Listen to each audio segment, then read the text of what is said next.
ফ্রান্সের ২৬ জনের বিশ্বকাপের স্কোয়াড আপনি এরই মধ্যে পেয়ে গেছেন, সেটা এতক্ষণে হয়তো আপনার মুখস্থ হয়ে গেছে। কিন্তু দিদিয়ের দেশর এই ২৬ জনের স্কোয়াডে মিসিং কি কেউ আছে?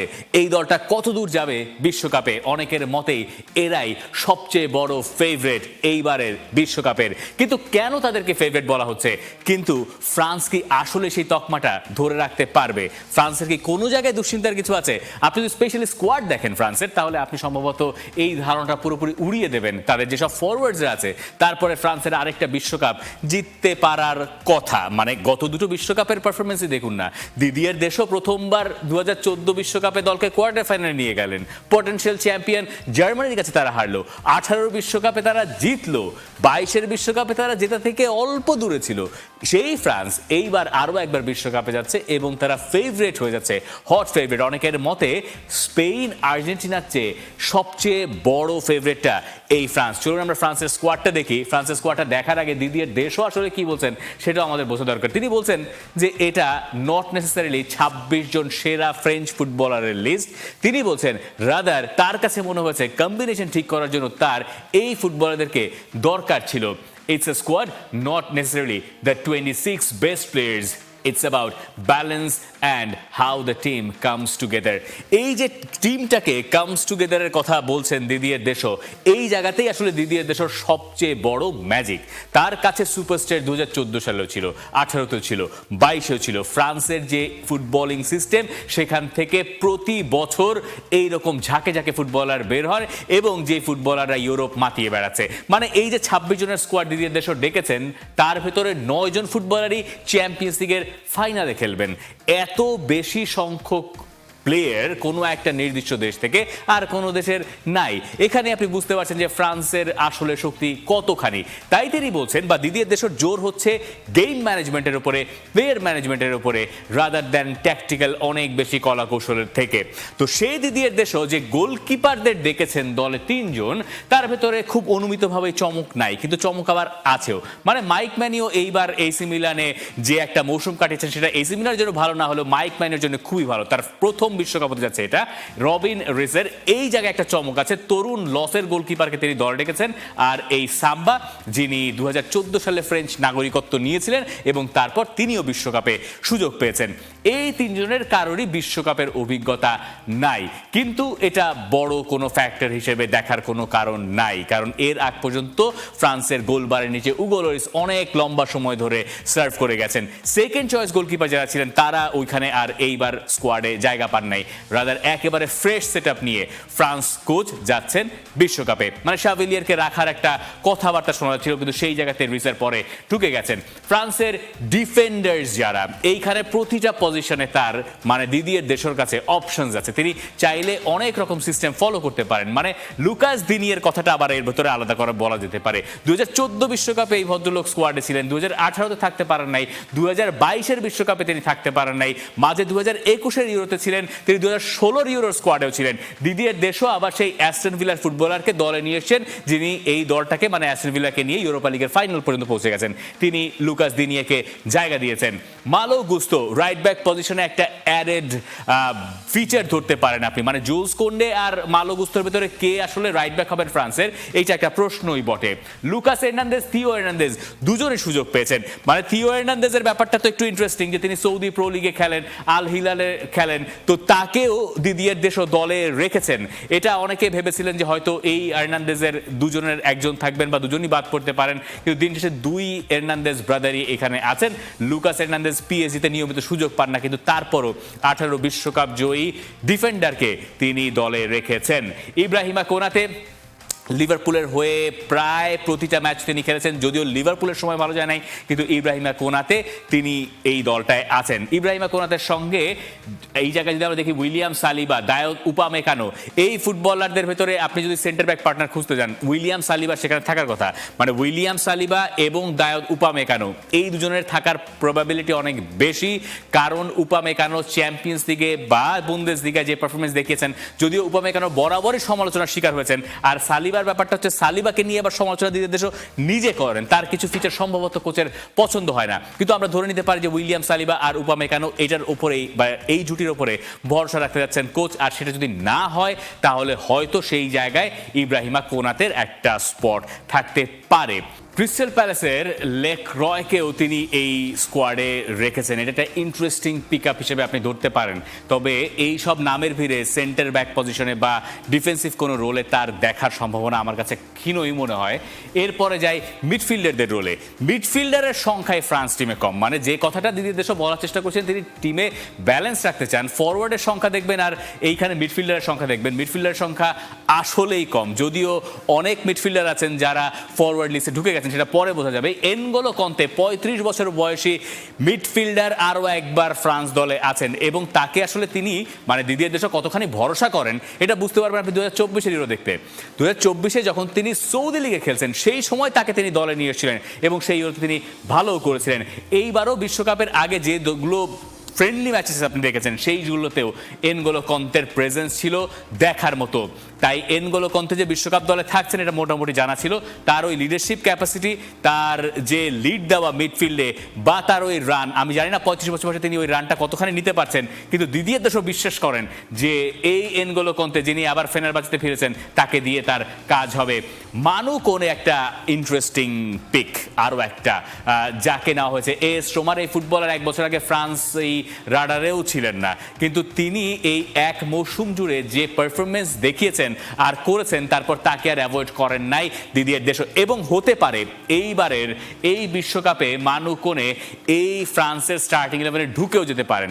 তার বল কন্ট্রোল এবং একই সঙ্গে অপোনেন্টের কাছ থেকে বল ছিনিয়ে নিয়ে যাওয়ার যে ক্যাপাসিটি, এইটা আলাদা করে দিদিয়ের দেশর নজর কেড়েছে বলে বেশিরভাগ লোকে মনে করেন। তাই এই রকম ফিচারের একজন মিডফিল্ডার দরকার ছিল ফ্রান্স টিমের। ওই ব্যালেন্সের কথা চিন্তা করলে মানু কোনে ইজ দ্য ব্যালেন্স। এনগোলো কন্তেরা তো অবশ্যই। এরপর আছেন আদ্রিয়ান রাবিও। আদ্রিয়ান রাবিও এই মার্চ মাসেও ব্রাজিল কলম্বিয়ার সঙ্গে ফ্রান্সের খেলা যারা দেখেছেন তারা জানেন আদ্রিয়ান রাবিওর ইম্প্যাক্ট আসলে কতখানি। এই আদ্রিয়ান রাবিও আরও একটা বিশ্বকাপে যাচ্ছেন এবং এই দলের ইম্পর্টেন্ট পিস হয়ে যাচ্ছেন। অরেলিয়ান শুয়েমেনি এখন লিডার, মানে রিয়াল মাদ্রিদ তার অবস্থা যতই বাজে হোক না কেন, মানে বাজে বলতে বোঝাতে চাইছি তার টিমমেটদের সঙ্গে তার সম্পর্ক যেমনই হোক না কেন, ফ্রান্স টিম অরেলিয়ান শুয়েমেনি ছাড়া কল্পনাও করা যায় না। যদিও তার টিমমেট এডওয়ার্ড কামাভিঙ্গা নাই, তাকে নিয়ে দুঃখ প্রকাশও করেছেন ফ্রেঞ্চ কোচ, কিন্তু কিচ্ছু করার নাই। ওয়ারেন জাইর এমেরি আরও একটা ইন্টারেস্টিং মিডফিল্ডার।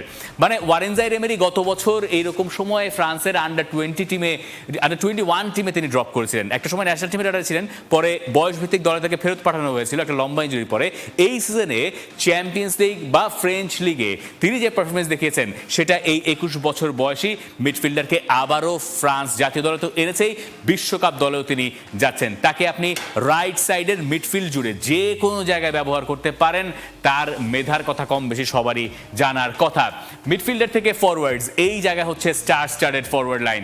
এখানে অবশ্য প্রথম নামটাই আকলিশ, যিনি মোনাকোর ফরওয়ার্ড এবং তিনি আসলে মূলত নজর কেড়েছেন চ্যাম্পিয়ন্স লিগে যখন মোনাকো পিএসজির খেলা হয়েছে ওই ম্যাচগুলোতে। তাকেও দিদির দেশও পার্সোনালি পছন্দ করেন, তাকেও বিশ্বকাপে তিনি নিয়ে যাচ্ছেন। এছাড়া ব্র্যাডলি বার্কোলা দুর্দান্ত ফর্মে ছিলেন, ইনজুরি মাঝখানে একটু বাগড়া বাঁধিয়েছিল, তারপর আবার ফিরেছেন, কিন্তু এখন পিএসজির যে স্টার্টিং 11 সেখানে নিয়মিত আছেন এমনটা বলা যাবে না। রায়ান চেরকি ম্যানচেস্টার সিটির ফুটবলার, অপার মেধার অধিকারী, তিনি যে কোনো সময় গেম চেঞ্জারের ভূমিকায় অবতীর্ণ হতে পারেন। আপনি চিন্তা করুন রায়ান চেরকির জায়গা স্টার্টিং 11-এ আমরা দিতে পারবো না ফ্রান্সের, একটু পরে আমরা 11টা মেলাবো। উসমান দেমবেলের এটা তৃতীয় বিশ্বকাপ হতে যাচ্ছে। 18 বিশ্বকাপে ছিলেন, 22 বিশ্বকাপে ছিলেন এবং এইবারও তিনি আছেন। যদিও আগের 2 বিশ্বকাপে তিনি ওইভাবে পারফর্ম করতে পারেন নাই, এইবার দেমবেলের কাছ থেকে ওই পারফরমেন্সটা ফ্রান্সের দরকার হবে। দেজিরি দুয়ের কথা আলাদা করে বলার কিচ্ছু নাই, তিনি সম্ভবত স্টার্টিং 11-এই থাকছেন। ওলিজে, এরপরে Kylian Mbappe, Jean Philippe Mateta, Marcus Thuram. এই নিচের 2টা নাম ইন্টারেস্টিং। মার্কাস থুরামকে রাখা হয়েছে। মার্কাস থুরাম এই মার্চের আগ পর্যন্ত খুব বাজে ফর্মে ছিলেন, কিন্তু একদম সময় মতো তিনি তার ফার্স্ট গিয়ারে আবার চলে গেছেন। মার্কাস থুরাম হয়তো ওই দলের স্ট্রাইকারের ভূমিকায় থাকতে পারেন, আবার নাও থাকতে পারেন।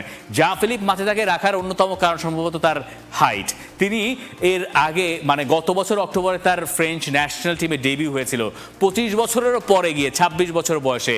এইটা তখন লোকে ভেবে নিয়েছিলেন যে এইখানে একটা ক্লিয়ার ইন্ডিকেশন আছে যে তাকে হয়তো বিশ্বকাপে দিদিয়ের দেশও নিতে চান, এবং সেটা শেষ পর্যন্ত সত্যি হচ্ছে।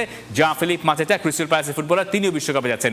এবার আমরা যদি সেই 11টা মেলানোর চেষ্টা করি যে আসলে দিদিয়ের দেশর 11 কেমন হতে পারে, কতগুলো সেট আসলে মেলানো যেতে পারে। মাইক ম্যানিওর গোলকিপার হিসেবে কোনো সংশয় নাই, কিন্তু এই জায়গায় হয় লুকাস দিনি অথবা থিও হার্নান্দেজ, এই দুই লেফট ব্যাকের একজন হয়তো থাকবেন। অন্য সাইডে মালো গুস্তো বা জোয়েল কোন্ডে, দুজনের ভেতরে যদি আপনি অ্যাটাকিং সাইডটা বেশি চিন্তা করেন তাহলে তো মালো গুস্তোকে রাখতে হবে। দৌড়ের কথা বেশি চিন্তা করলে আমার ধারণা কোনাতে যদি খেলেন তাহলে মালো গুস্তো তার সঙ্গে খেলবেন, আর যদি কোনাতে না খেলে আদ্রিয়ান রাবিও খেলেন তাহলে সেই ক্ষেত্রে হয়তো জোয়েল কোন্দেকে আমরা এই জায়গায় দেখতে পারি। উইলিয়াম সালিবা এবং উপামেকানোকে রাখা হয়েছে, ওই জায়গায় দেমবেলে, ওলিজে আর এমবাপে। এখন আমরা তো বললামই যে দেমবেলের কাছ থেকে একটা এক্সট্রা পারফরমেন্স দরকার হবে ফ্রান্সের, কারণ এমবাপেকে সবাই বোতলবন্দি করতে চাইবে, এবং এতদিনে হয়তো অনেকে জানে যে এমবাপেকে কি করে আটকাতে হয়। যদিও এমবাপে একবার খেলা শুরু করে তাকে আর আটকানো যায় না। দুয়ে এই জায়গায় আরেকটা ট্রাম্প কার্ড, আর ওলিজে তো ওলিজেই ফ্রান্সের এই পুরো স্কোয়াডের সম্ভবত সবচেয়ে ইনফর্ম ফুটবলারটার নাম মিকেল ওলিজে। যদিও তিনি চ্যাম্পিয়ন্স লিগের শেষ ম্যাচটাতে পিএসজির কাছে যেভাবে ধরাশায়ী হয়েছেন, ওই একই পদ্ধতি আবিষ্কার করতে পারলে কেউ একজন হয়তো মিকেল ওলিজেকে আটকানোর সম্ভাবনা আছে। কিন্তু যে এমবাপেকে নিয়ে এত কথা হয় না যে এমবাপে একা কি করবেন বা কি, এমবাপেকে সামলানোই তো একটা ঝামেলার ব্যাপার। দ্বিতীয় দেশের জন্য এটা কোনো ঝামেলাই না। 2018 সালে তিনিই তো প্রথম এই এমবাপেকে সুযোগ দিয়েছিলেন, তার দলের গুরুত্বপূর্ণ সদস্য ছিলেন। এবং এমবাপে যদি পৃথিবীতে একজনের কথা শোনেন তাহলে সেই কোচের নাম হচ্ছেন দিদিয়ের দেশম।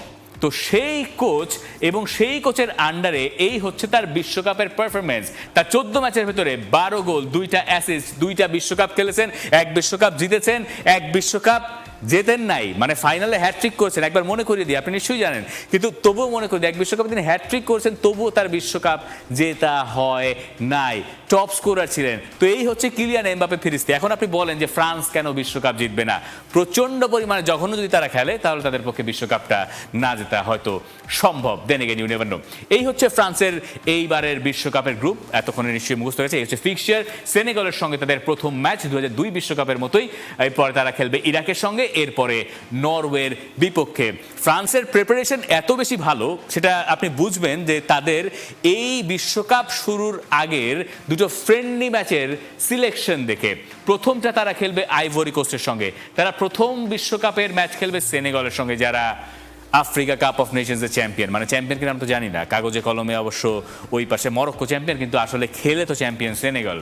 তারা সেনেগাল সঙ্গে খেলার আগে আইভরি কোস্টের সঙ্গে প্রিপারেশন ম্যাচ খেলবে, বা ফ্রেন্ডলি ম্যাচ আপনি বলতে পারেন। আইভরি কোস্ট বিশ্বকাপে আছে, এইটা তাদেরকে হেল্প করবে ওয়ার্ল্ড কাপে, কারণ তারা ওইভাবে প্ল্যান করেছে। এরপর নর্দার্ন আয়ারল্যান্ড, তাদের গ্রুপে একটা ইউরোপিয়ান টিমও আছে, নরওয়ে। আর সেই হিসেব করলে ইরাক যারা প্লে অফ খেলে এখানে এসছে, তুলনামূলকভাবে এই 4 দলের ভেতরে ইরাককে আপনি দুর্বল ধরতে পারেন। তার মানে যে দুটো ফ্রেন্ডলি ম্যাচ খেলার স্লট, এইটাও দিদিয়ের দেশও এবং ফ্রান্স এত সুন্দর করে সাজিয়েছে যে ফ্রান্সের কোনো কিছু আর বাইরে যাওয়ার সুযোগ নাই। মোটামুটি পরীক্ষার আগে যা যা পড়া সম্ভব সবচেয়ে ভালো প্রিপারেশন নিয়ে এইবার বিশ্বকাপে যাচ্ছে ফ্রান্স। তারপরে বিশ্বকাপে গেলে আবার অনেক সময় অনেক হিসাব নিকাশ পুরোপুরি উল্টে যায়, পাল্টে যায়, কিন্তু বেশিরভাগ লোকের মতে ফ্রান্স এবার বিশ্বকাপের ফেভারিট। কিন্তু তাদের দুশ্চিন্তার জায়গা হয়তো একটা হতে পারে যে মিডফিল্ডে তাদের প্লেয়ার সংখ্যা কিছুটা কম। মানে এই যে মিডফিল্ডারদের লিস্ট আমরা এই জায়গায় পেয়েছি বা দেখছি, এই জায়গায় প্লেয়ারদের বয়সও একটা সংখ্যার কারণ। মানে এনগোলো কন্তে 31, আদ্রিয়ান রাবিওর বয়স 35 কান্তে, আর হচ্ছে রাবিওর বয়স 31। এই জায়গায় শুয়েমেনির বয়স 26-27, আর জাইর এমিরির বয়স 21। তারা তরুণ, কিন্তু মেইন দুজন কন্তে অথবা রাবিও, এই দুজনের একজনের থাকতে হবে মিডফিল্ডে, নইলে আমার কাছে মনে হয় যে পাজলটা মেলে না। সেটা একটা কারণ হতে পারে, কিন্তু সবকিছু মিলে এমন একটা কম্বিনেশন দিদিয়ের দেশ খুঁজে বের করার চেষ্টা করবেন যেটা 2018 থেকে ডিফারেন্ট, যেটা 2022 থেকে ডিফারেন্ট, কারণ এটাই তার মুনশিয়ানা। প্রতিবার তিনি যান এবং সময়ের সঙ্গে মিলিয়ে তার কাছে যেসব প্লেয়ার্স আছে তার ভেতর থেকে তিনি এমন একটা সিস্টেম তৈরি করেন যেটা ওই দলটাকে বিশ্বকাপে বরাবরই ভালো করতে বাধ্য করে। আপনার কাছে জানতে চাই, এই ফ্রান্সকে আপনি বিশ্বকাপে কত দূর যেতে দেখছেন? For more updates, subscribe to our YouTube channel and click on the bell icon. Follow us on Facebook and Instagram. Download 𝗃_sports app to enjoy exciting games and highlights. Visit 𝗃sports.com.